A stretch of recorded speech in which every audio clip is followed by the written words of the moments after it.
Hi dears, class 11 CBSEയിലെ ഓരോ സബ്ജക്റ്റിനെയും orientation class ഒക്കെ attend ചെയ്തപ്പോൾ എൻ്റെ കുട്ടികൾക്ക് മനസ്സിലായിട്ടുണ്ടാവും എത്രത്തോളം വാസ്റ്റ് ആയിട്ടുള്ള സിലബസ് ആണ് നിങ്ങൾക്ക് പഠിക്കാനുള്ളതെന്നല്ലേ.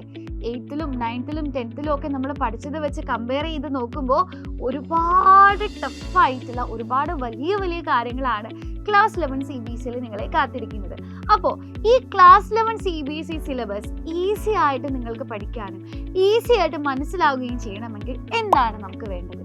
നമുക്ക് ഓരോ സബ്ജക്റ്റിൻ്റെയും ബേസ് സെറ്റ് ആയിരിക്കണം അല്ലേ. അപ്പോൾ നമുക്ക് ബേസ് ഇല്ല എങ്കിൽ ഒരിക്കലും ഒരു ബിൽഡിംഗ് സ്ട്രോങ് ആയിട്ട് നമുക്ക് പഠിച്ചു തീർക്കാൻ സാധിക്കില്ല.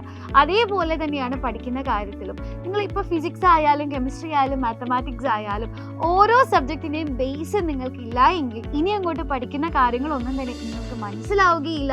അതിൽ നിന്നുള്ള ചോദ്യങ്ങൾക്ക് നിങ്ങൾക്ക് ഉത്തരം എഴുതാൻ സാധിക്കുകയില്ല. അപ്പോൾ പലരും വിചാരിക്കുന്നുണ്ടാവും ബോർഡ് എക്സാം ഇല്ലാത്തത് കൊണ്ട് ക്ലാസ് 11 CBSE അത്ര കാര്യമായിട്ട് പഠിക്കുമെന്ന് വേണ്ടെന്നല്ലേ. പക്ഷെ അങ്ങനെയല്ല.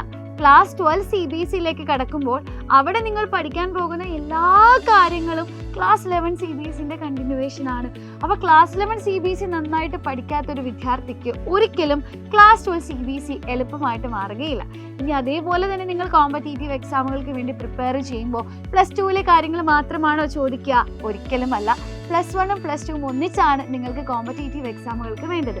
അപ്പോൾ ക്ലാസ് 12 CBSEക്ക് എത്രത്തോളം ഇമ്പോർട്ടൻസ് കൊടുത്ത് പഠിക്കണോ അതേ ഇമ്പോർട്ടൻസോട് കൂടെ തന്നെ ക്ലാസ് 11 CBSE നമ്മൾ പഠിക്കേണ്ടതുണ്ട്. ഇനി നമുക്ക് ബേസിക്സിലേക്ക് തിരിച്ചു വരാം. നമ്മൾ ഫിസിക്സും കെമിസ്ട്രിയും ഒക്കെ എടുത്ത് നോക്കുമ്പോൾ മനസ്സിലാവുന്നൊരു കാര്യമുണ്ട്.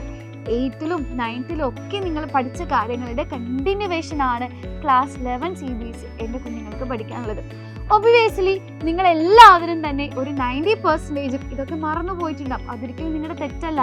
ഇത്രയും സമയം കഴിഞ്ഞു അല്ലേ, ഇത്രയും വലിയൊരു ഗ്യാപ്പ് നിങ്ങൾക്ക് കിട്ടിയിട്ടുണ്ട്. അതുകൊണ്ട് തന്നെ മെജോറിറ്റി ആൾക്കാരും ചെറിയ ക്ലാസ്സിൽ പഠിച്ച കാര്യങ്ങളൊക്കെ മറന്നു പോയിട്ടുണ്ടാവും. ഈ ചെറിയ ക്ലാസ്സുകളിൽ നമ്മൾ പഠിച്ച കാര്യങ്ങൾ നിങ്ങൾക്ക് ഓർമ്മയില്ല എങ്കിൽ ക്ലാസ് 11 CBSE നിങ്ങൾക്ക് വളരെയധികം ടഫായിട്ട് മാറും. അപ്പോൾ എങ്ങനെയാണ് അവിടെ നിങ്ങൾക്ക് ഒരു ബ്രിഡ്ജ് സെറ്റ് ആവുക? ഈ ചെറിയ ക്ലാസ്സിൽ നിന്നും ക്ലാസ് 11 CBSEയിലേക്ക് കിടക്കുമ്പോൾ ആ ഒരു ട്രാൻസിഷനിലുള്ള ഒരു ബ്രിഡ്ജ് നിങ്ങൾക്ക് എവിടെ നിന്നാണ് കിട്ടുക? ഈ ബേസിക് ആയിട്ടുള്ള കാര്യങ്ങളൊക്കെ നിങ്ങൾക്ക് എവിടെ നിന്നാണ് കിട്ടുക? അതോർത്ത് എൻ്റെ കുഞ്ഞുങ്ങൾ വിഷമിക്കേണ്ട.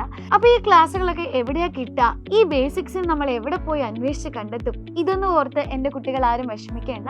നമ്മൾ സൈലത്തിൻ്റെ ആപ്പിലൂടെ 100% ഫ്രീ ആയിട്ട് ഓൾറെഡി ബ്രിഡ്ജ് കോഴ്സുകൾ സ്റ്റാർട്ട് ചെയ്ത് കഴിഞ്ഞിരിക്കുകയാണ്. ബ്രിഡ്ജ് കോഴ്സ് എന്ന് പറയുമ്പോൾ ഇതിൽ നിങ്ങൾക്ക് വേണ്ട എല്ലാ ബേസിക്സും പഠിപ്പിക്കുന്നുണ്ടാവും.